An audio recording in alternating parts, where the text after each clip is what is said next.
the Samahang Basketball ng Pilipinas has finalized its 24-man Gilas Pilipinas pool for the fourth window of the 2023 FIBA World Cup Asian qualifiers set next week.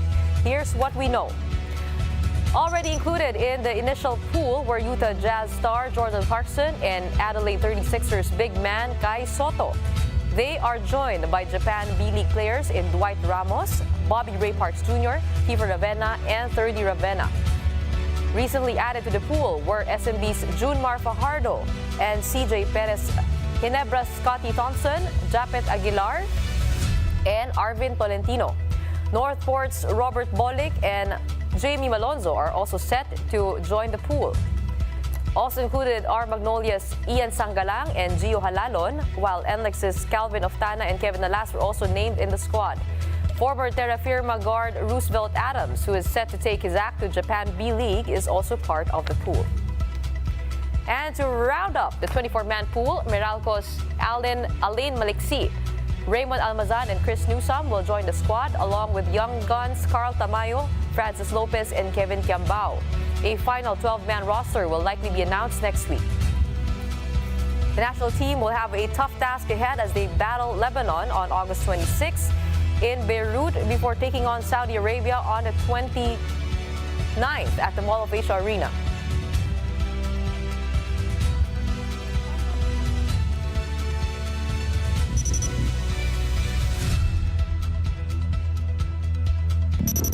Well, they are part of the pool, no? So, just to clarify, the pool doesn't mean yun na ang team. No? Marami ang pinagpipilian eh. So the ones that will go to Lebanon will only be 12 players. Here to discuss Gilas pool for the upcoming window of the 2023 FIBA World Cup Asian qualifiers, we have with us one sports correspondent, Paolo del Rosario. Good evening, Paolo. Good evening, Robbie. I'm a fan of the show. Wow. It's great to finally be here after just watching it from afar the entire time. Oh. Welcome to the big story. No, thank you. Thank you for having me. Okay, well, sige. Paolo, excited? Yeah, of course, siyempre kapag pinag-uusapan natin yung Gilas Pilipinas, there's always going to be a lot of pride, a lot of excitement when it comes to Philippine national team games, especially kapag basketball ang pinag-uusapan. And especially with the fact that we have Jordan Clarkson coming in. This is the first time since 2018 that we had an actual NBA player part of our roster. Of course, back in the last time before that was 2014 when Andre Blatch represented the Philippines when he was still with the Brooklyn Nets. And now having a guy like Jordan Clarkson, syempre everyone's excited. Everyone's seeing that, oh, okay, we will have the best player on the floor when it comes to game time. Okay, now break it down for us. You have basically the basic sets there. You have the international players playing in international leagues, including Japan, especially PBA players, and then the amateurs. Yes. Break it down for us per set. The biggest development here is the fact that kasama na yung mga PBA players, especially the ones from the San Miguel group, meaning San Miguel Beermen, the Magnolia Hotshots, and Barangay Ginebra. The latest development, by the way, is that the San Miguel Beermen are now going to the finals against TNT. So yung mga players ng San Miguel won't be part of the lineup in the upcoming FIBA World Cup. That's basically how it was supposed to be set up. So yung mga papasok doon are the players from the Meralco Bolts who were just eliminated. So as we mentioned a while ago, as Gretchen mentioned, and Chris Newsome, Raymond Almazan, all coming in as part of the group. Now, what does this mean on paper, Robbie? This is the strongest Philippine team we've seen in a very, very long time. Jordan Clarkson, this is even a stronger team, I would argue, at least pool-wise, compared to what we saw in 2018 when Jordan Clarkson was part of the Asian Games lineup. Kasi the players, at least the pool that we have right now, talent-wise, has a higher ceiling, I would say, compared to that team we saw back in 2018. Okay, now what would be crucial? Because apart from, you have a strong lineup, you have a strong team, 24 players. Finally, we get the key pieces from all groups, stakeholders. But it's one thing to have strong players and one thing to have a strong team.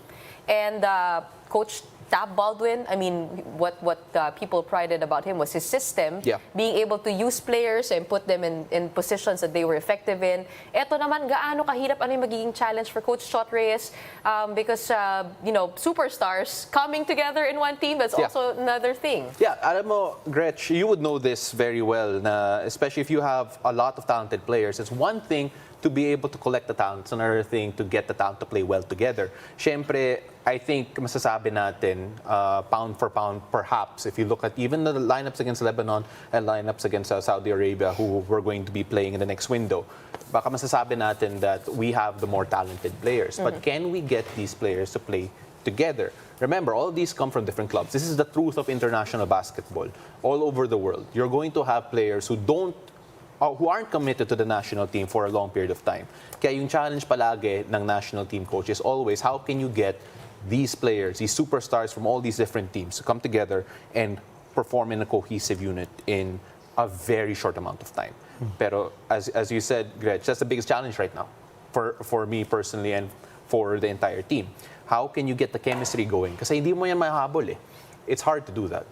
Oo, malapit na yung laro, pero ngayon pa lang din na form yung pool. Yeah. We expect days of practice only Yeah. leading up to the games. But do you agree with centering this team around Jordan Clarkson, putting the pieces around him? Because I believe in the past, there was a coach who didn't choose Jordan, but chose Andre Blatch as the naturalized player. Now we got that finally clear. See, Jordan will be playing as a naturalized player. Yes. Do you agree with that? That he should be the center of this Gilas pool? Well, the thing with basketball is that it's a strong link sport. So that means if you have the strongest player, it's going to be based on the best player on the court. I think there's no doubt that Jordan Clarkson will be the best player on the floor. So for the team to do its best, it has to be able to leverage Jordan Clarkson the best way possible. So if you talk to Coach Chot, if you talk to anyone who's part of this whole group, they will probably say that they're not going to build around one player. That will be all about the system.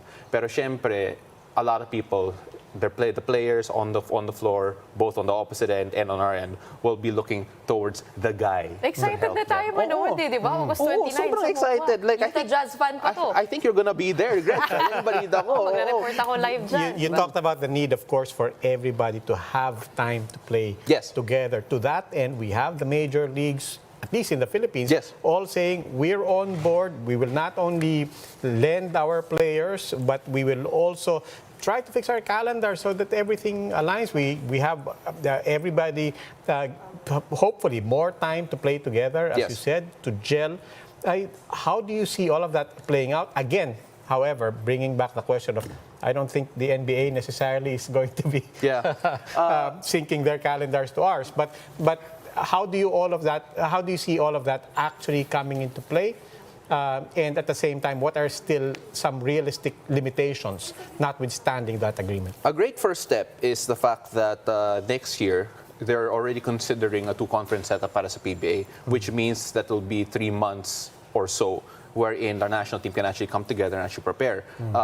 If you go back 2 years ago, back in 2014, last time, there was the core of Gilas Pilipinas actually spent months in Europe and getting beaten badly by all these teams before being able to come together and have a good team. So it feels like it's the same setup they're looking forward to. Pero syempre, looking forward, we have to figure out whether or not, in the long term, even beyond this next World Cup, what's a sustainable way to make sure that the national team is going to be successful no matter what time of the year. Kasi syempre, what was the big difference between this year, this calendar year, and this World Cup year compared to what was in 2014 is that dati wala kasing FIBA windows eh. Dati walang home and away games. Dati isang malaking tournament lang, you can spend time and prepare. Now you have to be ready all year. So right now, if there's already showing flexibility in the PBA in terms of pwede ba natin ibahin yung schedule to get ready for a certain tournament. Perhaps maybe going after the next FIBA World Cup year, is there a way that it could be changed in terms of the calendar? Pero that's something to be discussed. I have no real insight kung magagawa nga ba yun, and of course what the stakeholders do say. But then it's not just the PBA. Think about the UAP schedules, because we still use UAP players or the college players as well, and also those abroad whose contracts are tied to their club teams and it's hard to call back. Speaking of UAAP, NCAA, we've been showing a lot of excitement, a lot of love, of course, for the professionals. The best of the best, the season of the season, men among men.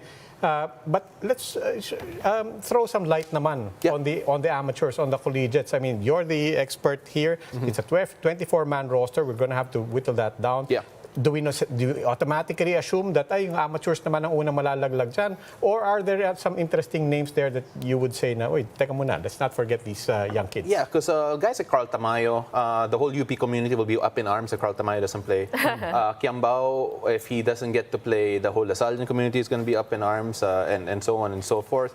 Pero, you know, the great thing about this whole setup is that you can actually use different sets of 12 for the 2 games. So there's 24-man pool. I wouldn't be surprised if it's jumbled around in a way that everyone gets a chance to be part of the pool. Playing time is a different story altogether. Kasi syempre, even against Lebanon back in July when the Philippines played them, Francis Lopez didn't get to play. Who's to say that doesn't change next time around, come the first game against Lebanon? So syempre, there's still hope for the younger ones. And, you know, at the end of the day, these younger players will also use this experience in terms of development kasi syempre naman, just because you're not playing doesn't mean the growth isn't there, because the entire preparation period, working alongside these professionals, working alongside Jordan Clarkson, is going to do a great big deal in terms of yung development nila.